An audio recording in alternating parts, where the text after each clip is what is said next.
बाहर वर्षा पाग को घरे जदि गरमा गरम पकोड़ी दीटा हो जाए ताहले तो वर्षा पागटा फुल एंजॉय कला भली लगे। आउ सेथिपाई मु भाबिली चलो आज वर्षा पागरे गरमा गरम पकोड़ी दीटा बनै नबा। ताले वीडियो टी तो स्टार्ट करबा। ता पूर्व जदि आपण माने मो चैनल नुआ अछंती चैनल को सब्सक्राइब कर दियंतु, पाखरे थिबा बेल आइकन को बजाई दियंतु। एबे चलो तो स्टार्ट करनबा आज गरमा गरम पकोड़ी रेसिपी। पकोड़ी रेसिपी ये चार्टा पियाज को मुझे सरू सरू भाव में काटिक नहीं जाइए। जेहेतु आम ये पकोड़ी बनाऊे से पियाज भाग टी अधिक देते पकोड़ी बहुत टेस्टी और टेस्टी लगी था। ये आड कर नौची स्वाद अनुसार लुण और ता सहित कंचा लंका को छोट छोट साइज काटिक रखी आड कर नबा।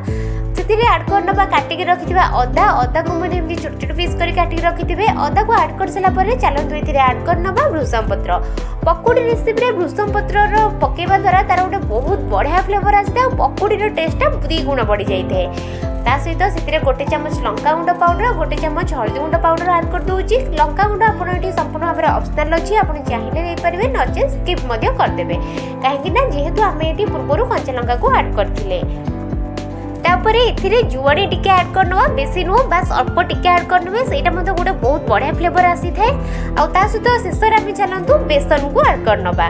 बेसन को जी क्वांटिटी आम पकोड़ी करवा बेसन देसला परे सबको भल से मिक्स करनवा। और सेथिरे एट ए टाइम पानी बिल्कुल भी देबेनी, एमती अल्प अल्प करी पानी देकी गोटे बढ़िया बैटर आम प्रस्तुत करनवा पकोड़ी रेसिपी। देखि पारुथबे मु एट ए टाइम पानी बिल्कुल भी देइनी।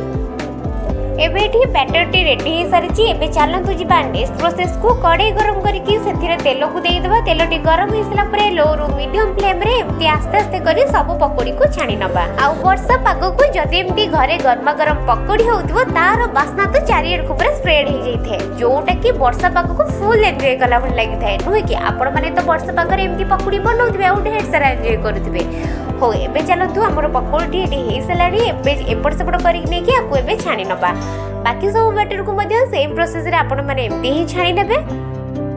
एबे तो फाइनली मोर एटी कंप्लीट हे सारी गरमा गरम पकोड़ी रेसिपी। मु तो चलिली पकोड़ी रो मजा उठेबे पई। आ आपण मन को वीडियो टी केते भल लागिला कमेंट सेक्शन में निश्चित जणाइबे। वीडियो टी भल लागितले वीडियो टी को लाइक शेयर चैनल को सब्सक्राइब करिया पई जमा भी भूलिबेनी। ताले रहिली देखा हबो पुणी एक नुवा वीडियो रे।